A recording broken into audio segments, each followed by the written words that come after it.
Assalomu alaykum aziz do'stlar. Biz sizlarni Safo Marmon jamoasi bilan tanishtirib chiqamiz. Bu yerda menejerlar xonasi, bu yerda o'zimizning call centerimiz. Kelishingiz mumkin. Bu yerda hozirgi kunda suhbat olib ketyapti klientlar bilan. Buxgalteriya bo'limimiz bu. Umra safar bo'yicha suhbat qilsak, Bo'ldi aka. odamlarga bir yangiliklar bo'lsa, o'shalarni aytib o'tsak. Birinchi navbatda hozir manzilni tashqaridan tushuntirdim. O'zidan bir qator aytib o'tsangiz. Manzilimiz Andijon viloyati Andijon shahri, Eski shahar, Devonovoy ko'chamizda. Reyslar qanchada bo'ladi? Bir haftada 3 kun dedingiz, adashmasam. Ha, bizning reyslarimiz Andijonda bir haftada 3 kun, har seshanba, payshanba, yakshanba kunlari hamda bizning Namangandan Toshkentga reyslarimiz bor. Ha, Andijondan, Namangandan, Toshkentdan. Misol uchun vohalilar telefon qilsa, vohadagi akalarimiz yoki opalarimiz Toshkentdan uchsa bo'lar ekan. Toshkentdan uchsa bo'ladi. Qulay. Vodiylar bo'lsa Andijon, Namangandan tanlab ketsa bo'lar ekan. Sizlarda qanaqa servislar mavjud? Ya'ni misol uchun odam keldi, kelgandan keyin jarayon qanaqa bo'ladi? Birinchi bo'lib administratsiyaga uchraydi, keyin u yerda qanaqa narsalar, xizmatlar ko'rsa bo'ladi? Bizni kelishiga mijozlarimizni kutib oladigan menejerlarimiz kutib oladi. Menejerlarni o'zlari kutib olib, o'zlari tushuntirib, qanaqa servislarimiz bor, Madinada necha kun bo'ladi, Makkada necha kun bo'ladi, hamma yo'qini tushuntirgandan keyin biz shartnoma qog'oz beramiz. Shartnoma qog'ozdan keyin buxgalter buxgalter bilan ozgina gaplashib muloqot. Hisob raqamlar beriladi. Hisob raqamlari shotdan, bankdan yoki kartadan o'tkazsa bo'ladi. Necha kun bo'ladi umra safarlar? 10 kun, 14 kun yoki har xil. Hozir kunda Andijondan 13 kunlik, Toshkentdan 14 kunlik. Toshkentdan ketsa 14 kunlik 14 kunlik bo'ladi. Aha. Endi keyingi narsa, u yerga borgandan so'ng necha kun, misol uchun Madina, necha kun Makkada, yana boshqa joylarda ham bo'ladimi yoki faqat shu? Bizni borgandaylar o'zi, misol uchun Andijondan har seshanba, payshanba kuni Jiddaga uchsa, har yakshanba Madinaga. Madinaga qo'ngandan keyin Jiddaga qo'ngandagilar Madinaga boradi.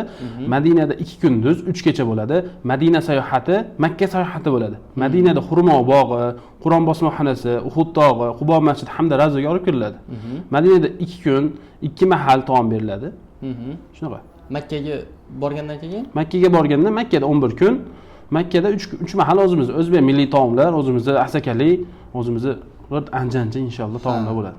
Hamma, misol uchun hamma yerliklar anjancha taomlanishi mumkin. Anjancha taomlanishi mumkin, xudo xolasa. Umra safaridan tashqari boshqa joylarga borish imkoniyati bor. Masalan, dengiz ko'rmoqchi bo'lganlar bo'lsa, albatta bor. U biz o'zimizning firmamiz tomonidan Makkada Qizil dengizga olib borib kelishlik firmamiz tomonidan. O'zingizlarning hisobingizdan. O'zimiz hisobimizdan. Keyingi narsa transportlar. Madinadan Makkaga borish uchun o'zingizlarda maxsus avtobuslar bor. Maxsus avtobusimiz bor. Xo'p, keyin yotoqxona masalasi qanaqa bo'ladi u yerda?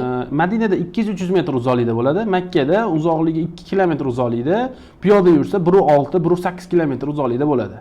Gostinitsalarimiz Makkada Al-Jabriya bo'ladi. Al-Jabriya qurilganiga 2-yili bu yil, xudo xolasa yangi qurilgan yangi mehmonxona hamda qo'shimcha Sunud Majrishin degan mehmonxona bor. Shu mehmonxonaga foydalanamiz. U yerda servislar qanaqa bo'ladi? Servislarimiz xudo xolasa juda bir go'zal. Inshaalloh o'zbeklar o'zlari kutib olishadi. Eliboshilarimiz bo'ladi. Eliboshilar o'zlari samolyotda kelish qo'ngandan keyin aeroportda, Saudiya aeroportida qo'nib olgandan keyin Saudiya aeroportidan kuzatib, Saudiya aeroportidan kutib olib, inshaalloh o'zlari. Demak, kelishgandan ketishguncha birga do'st bo'lishadi inshaalloh. Xizmatda bo'lishadi. Qaytishayotganda nimadirlar beriladimi sizlar tomonidan? Biz qaytishimiz tomonidan ketayotganda har bir umra boshiga hojilarga bittadan 5 litrlik zamzam suv beriladi. 5 litrlik zamzam suv beriladi. O'zlari birorta joyga bormoqchi, qanaqadir tog'larga yoki boshqa joyga, unaqa xizmat o'zingizlardami yoki o'zlari alohida yana chiqib nimadir qilsa bo'ladi? Unaqa xizmatlar hozir bizda yo'q. Keyin qilishimiz mumkin, lekin hozir bizda unaqa xizmatlar yo'q. O'zlari ham bemalol aylanishsa bo'ladi. Lekin o'zlari aylanishsa bo'ladi. 11 kun mobaynida Makkada chiqish mumkin. Bemalolchilik. Qanaqadir chegirma yoki shunga o'xshagan narsalar bo'ladimi? Misol uchun bitta oiladan oilaviy hammamiz ketamiz deb qolishi mumkin. Unaqa bo'ladi aka.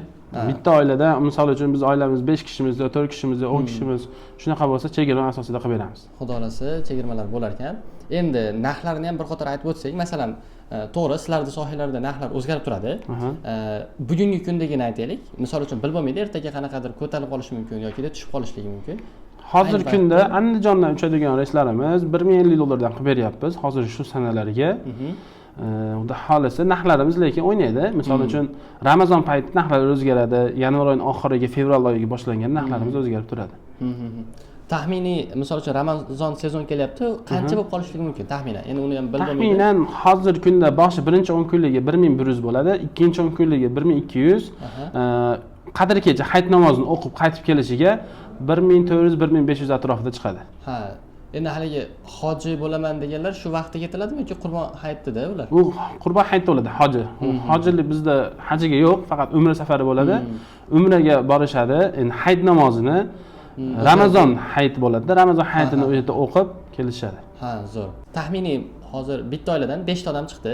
Bugungi kunda narxida qancha chegirma qilsak bo'ladi? O endi kelib ko'rishib gaplashamiz. Qilib beramiz. Alohida gaplashmalar bo'ladi. Keyingi narsa, ketilayotgan odam uchun sizlar tomonidan yana nimalar berilishi mumkin? Misol uchun kiyimmi qanaqa bo'ladi? Bizda kiyimlarimiz ham o'zgacha, boshqalardan ancha farqlanib turadi. Bizga ayollarga abaya beramiz, qo'l kalta abaya beriladi, erkaklarga nimcha beriladi, kamzur, undan keyin sumkamiz bor. Sumkamiz ichidan har bir sumkaning ichidan jaynamoz chiqadi. Sumkamiz afzalliklari bu 2 xonali bo'ladi. Xudo xolasa bu yerda dokumentlarni, oziq-ovqatlarni solsa bo'ladi. Undan tashqari bu yoqda sumkamiz pastida joynamozlar chiqadi o'zi. Har vaqtda o'zi bemalol yo'lga bo'lsa ham solib, bemalol o'qib ketsa bo'ladi. Undan tashqari afzalliklari bilan yana bitta afzalligi bu yerda erkak kishilarimiz tapishga ichadigan joyda tapishkani dokumentlar ichiga emasdi.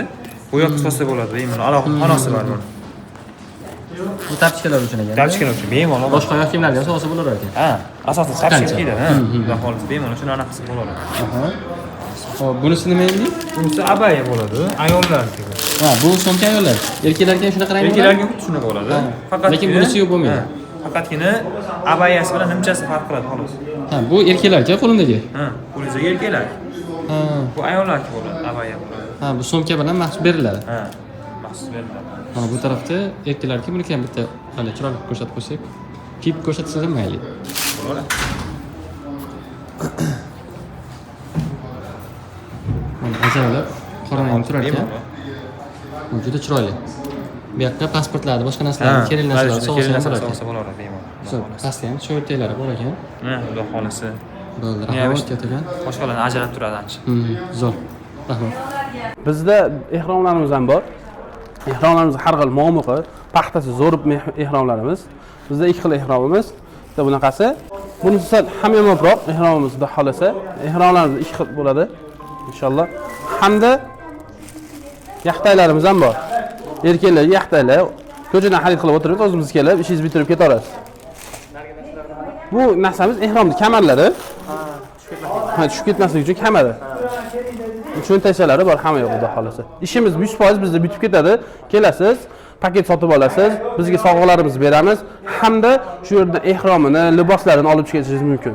Safo Marva eng zo'ri, kutib olamiz.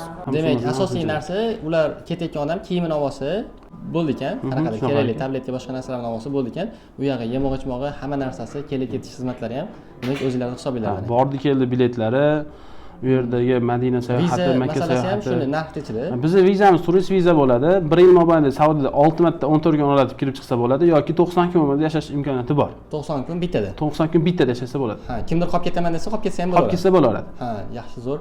Sizlar odam yig'ayotganda, ketish vaqtida hamma aeroportda uchrashadimi yoki shu ofisga kelib turib keyin olib ketiladimi? Bizda misol uchun 6-kun reysimiz bor deylik. Misol uchun 6-kun ertaga reysimiz bo'lsa, bir kun kelishadi yoki 2 kun oldin yoki 1 kun oldin chaqiramiz, suhbat o'tkazamiz.